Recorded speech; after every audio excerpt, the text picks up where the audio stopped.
a wee poem entitled 36.5 years later. You know, I've often wondered who would write the kind of rhyme that I used to write for others when it came to be this time. But since taking time to ponder on a career that stretches years, I've had the chance to mingle laughter with a few nostalgic tears. On the first day of my service I was shaken to the core when advised by a colleague to get out the flaming door. Alan Thompson, a near neighbour, had been years in the old P.O. He said to me, "If you've signed nowt, take my advice and go." But if I had listened on that day, and some may say I should have, then all you folk, as well as he, to know I never would have. Alan still shakes when I recall, and says, "Now don't you mention, I think he's scared that even yet it might affect his pension." One Halloween the cleaner found a mask left by a wee someone. On spying it, my mind dreamt up how I might have me some fun. When tea break came, I took the mask and set about my plan to create, like Frankenstein before, my own big scary man. With the aid of a broom, a skippet cap, and a huge old raincoat too, the mask just finished off the scene of a postie sat on the loo. But Alan didn't need that day, and so my ruse it was forgot, until the next day dawned, of course, and by the manager I was caught.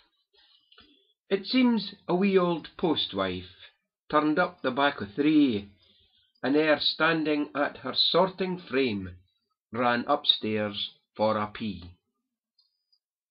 Well, the tale was told how brandy and the kiss of life was needed before wee Katie Murphy convinced she wasna deeded. Or the time Ural was balancing and I alone was serving, aboard in front his head was down, engrossed he was unswerving. Then bursting in a young lad stood, demanding stamps and even more. Not looking up, our hero said, "Aye, you'll get all that next door." The lad ran out, and we thought nowt until the next forenoon, when the woman frae the baker's said, "What was up last afternoon? Who sent to me, was it he or thee, that idiot o' a galoot, that was trying to post a letter what was o' thone aboot?"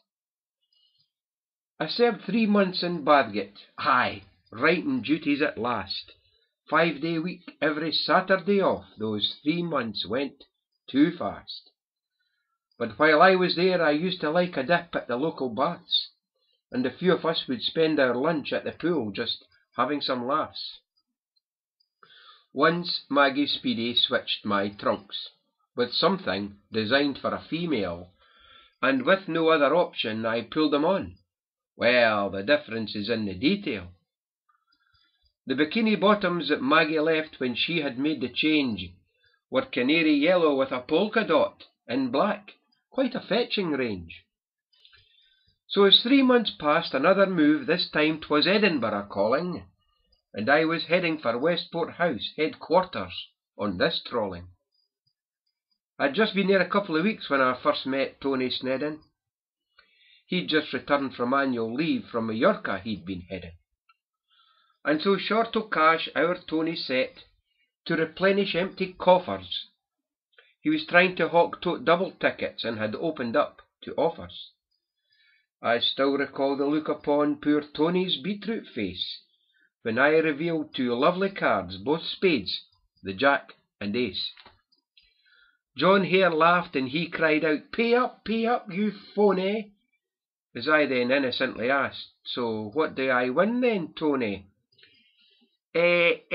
Eventually 20 quid, replied your friend and mine. "But I'll have to sell more tickets first. I can only gie you 9. And my job there was in finance, splitting goods from VAT, working out percentages, making sure they'd all agree. Now once when Tony and I were out with our families for a meal, one diner had a special on. Now 10% off's quite a deal. But Tony thought me really daft, and often retells it still, how I insisted that I get my own and separate bill. "Because you see," I said to he, "I think we're paying plenty," and with a wink I smiled at him. "This way the discount's 20. Now, if you like more Westport tales, you'll have to ask oor Thomas, though I'm sure you've heard them all before, and they would only me embarrass. But in '86 the whole world changed, and the sheep from goats were parted. Counters, mails, and parcel force, in Dundee then we started.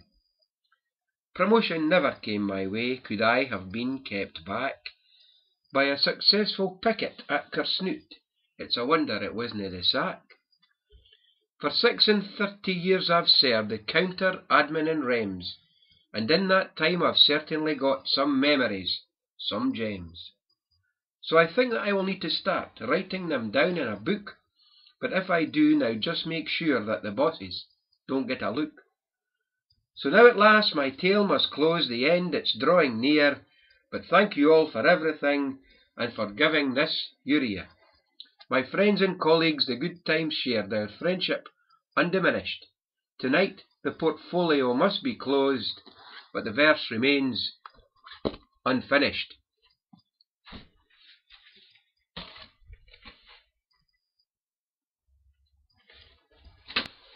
Hey Forbes, where's me gyro? Hey Forbes, where's me gyro? Hey.